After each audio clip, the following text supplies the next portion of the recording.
Railway के निजीकरण के खिलाफ दिनांक 9 अक्टूबर 2020 को स्वतंत्र रेलवे बहुजन कर्मचारी यूनियन द्वारा मध्य रेलवे व दक्षिण पूर्व मध्य रेलवे डीआरएम ऑफिस नागपुर में राष्ट्रव्यापी धरना प्रदर्शन किया गया।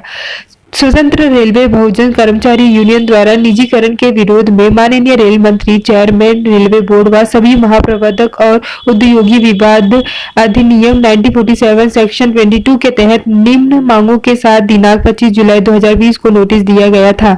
इन मांगों के पूर्ण करने के लिए मध्य रेलवे व दक्षिण पूर्व मध्य रेलवे डीआरएम ऑफिस नागपुर में राष्ट्रीय अध्यक्ष गौतम पाटिल जी के नेतृत्व में दिनांक 9 अक्टूबर 2020 को समय 12 बजे से रेलवे की निजीकरण के खिलाफ राष्ट्रव्यापी धरना प्रदर्शन किया गया। उसके बाद मध्य रेलवे व दक्षिण मध्य रेलवे के मंडल प्रबंधक के निम्न मांग के साथ ज्ञापन दिया गया।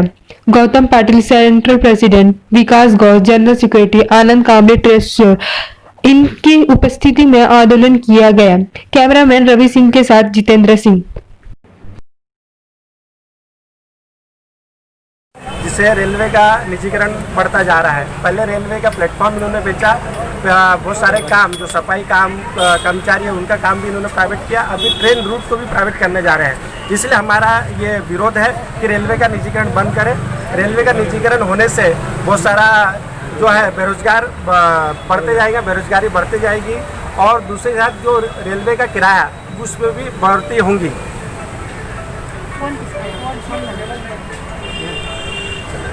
कि रेलवे का निजीकरण नहीं हुआ। रेलवे जो ऐसा उद्योग है जो सबसे ज़्यादा इंडिया में रोजगार देता है और सबसे ज़्यादा 13.5 लाख कर्मचारी इसके है और 3.5 लाख कर्मचारी की पोस्ट खाली है और सबसे ज़्यादा रोजगार देने वाला रेलवे ही उद्योग है दूसरे सेक्टर से। इसलिए रेलवे का निजीकरण का मतलब है डायरेक्टली रेलवे का रोजगार कम होना, पोस्ट का सरेंडर होना, जिससे अभी उन्होंने इस निजीकरण के माध्यम से पोस्ट का सरेंडरिंग काम चालू कर दिया है। और निजी कंपनी जो भी है आती है, कहीं भी उदाहरण ले लीजिए, वो अपने प्रॉफिट के लिए आएंगी, ना कि बल्कि वो देश की सेवा के लिए आएगी।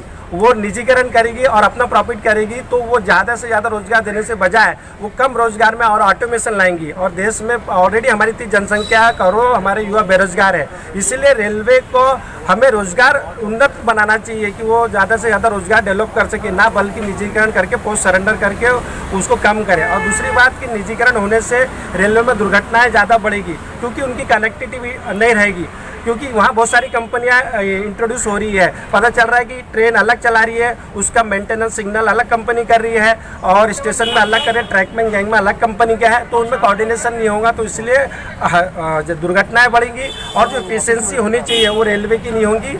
और रेलवे का किराया बढ़ने से आज कम कीमत होने के कारण बहुत से माल ढुलाई कम पैसे में हो जाती है। कृषि का सामान है या जो लोगों की ज़रूरत की चीज़ें हैं वो कम पैसे में एक शहर से दूसरी तरफ चली जाती है। अगर महंगाई बढ़ेंगी, रेलवे का किराया बढ़ेगा तो इनडायरेक्टली जो प्रोडक्ट है, लोगों की जो आवश्यकता है, किसी का सामान है, जो ज़रूरत का सामान है, वो भी महंगा होगा। ये रेलवे का निजीकरण दूसरी तरफ इस देश की अर्थव्यवस्था पर भी प्रभाव करेगा और महंगाई भी बढ़ाएगा। इसलिए रेलवे का निजीकरण नहीं होना चाहिए, ऐसी हमारी मांग है। और हम कर्मचारियों पर भी उसका बहुत ज़्यादा इफेक्ट करेगा, क्योंकि जो कर्मचारी पहले 3-4 लोग मिलकर काम करते थे, आज वही काम एक व्यक्ति के ऊपर आ गया है। एक व्यक्ति ऊपर 4-4 लोगों की जिम्मेदारी आ गई, 4-4 को वर्डन भी बढ़ रहा है, उसकी मानसिक स्थिति भी संतुलित बिगड़ते जा रही है। इसलिए हमारे कर्मचारियों पर भी दुष्प्रभाव डालेगा। और कर्मचारी को रिटायर किया जा रहा है या फिर रेलवे को जो अभी एक सर्कुलर निकाला है कि जो जिनकी सर्विस 33 साल हो गई या उम्र 55 साल हो गई है, तो उनको रिटायरमेंट करने के लिए नोटिस निकाला है, जिया निकाला है, वो भी गलत तरीका है, गलत है। और उसके माध्यम से कई अधिकारी जो 55 साल हो गया है कर्मचारी, उनको जबरन रिटायर कर रहे हैं, ये भी गलत है। वो ऐसा नहीं होना चाहिए, हमारी ये मांग है। और इसके और भी हमारी मांग है कि जो हमारा न्यू पेंशन स्कीम है उसको रद्द करना चाहिए, जो ओल्ड पेंशन स्कीम है उसको लागू करना चाहिए। कि जो न्यू पेंशन स्कीम से ऐसा हो रहा है कि जो कर्मचारी 10-15 साल सर्विस किया है उसको 2-2.5 हज़ार रुपये पेंशन मिल रही है और ना ही उसमें कोई सिक्योरिटी है, ना उसके परिवार को सिक्योरिटी है।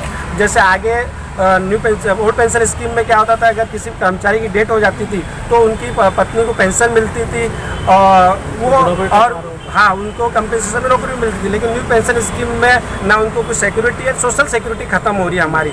इसलिए हम चाह रहे हैं कि न्यू ओल्ड पेंशन स्कीम लागू हो। और जो अप्रेंटिसशिप बच्चे हैं जिनकी 2010 से भर्ती रुकी है साउथ ईस्ट सेंट्रल रेलवे में और सेंट्रल रेलवे में, उनकी भर्ती की जाए, क्योंकि वो स्किल्ड एम्प्लॉयज़ है। डायरेक्ट ओपन मार्केट से लेने से अच्छा, ओपन मार्केट से अगर उम्मीदवार को लेंगे तो उनको ट्रेनिंग देना पड़ेगा। लेकिन अगर अप्रेंटिसशिप जो ऑलरेडी ट्रेनिंग कर चुका है रेलवे में 1 साल 2 साल, अगर उसको लेंगे तो एफिशिएंसी रेलवे की होंगी, ऐसा हमारा मानना है। और जो हमारा महंगाई भत्ता रेलवे ने जो रोका है वो महंगाई भत्ता लागू करें, और पोस्ट जो सरेंडर की जा रही है 50% नॉन सेफ्टी कैटेगरी का, उसको बंद करें। और बहुत सारी रिक्रूटमेंट हुआ है, रेलवे ने ऑनलाइन ये एलपी की भर्ती की है, लेकिन उसका अभी तक ट्रेनिंग चालू नहीं की है। वो ट्रेनिंग चालू होनी चाहिए, ऑनलाइन ट्रेनिंग उनका शुरुआत करें जब तक कोरोना ख़त्म नहीं होता है। जब कोरोना ख़त्म हो जाएगा उनको परमानेंट फिजिकली ड्यूटी पर लगाएं, और उसके साथ जो भी ग्रुप डी की भर्ती रुकी हुई है उसको लागू करें, हमारा ये मानना है। क्योंकि ये भारतीय रेलवे के आगे लिखा है भारतीय, ये भारतीय मतलब देश, हमारा देश बेचने जैसा ये काम हो रहा है इस देश में, वो नहीं होना चाहिए। रेलवे हमारी माँ है, और हमारी माँ को जो बेचेगा हम उसका विरोध करेंगे, ऐसा नहीं होना चाहिए। और रेलवे का निजीकरण नहीं होना चाहिए। हम स्वतंत्र रेलवे बहुजन कर्मचारी यूनियन के द्वारा ये मांग कर रहे हैं कि ये बंद करें, देश को बेचना बंद करें।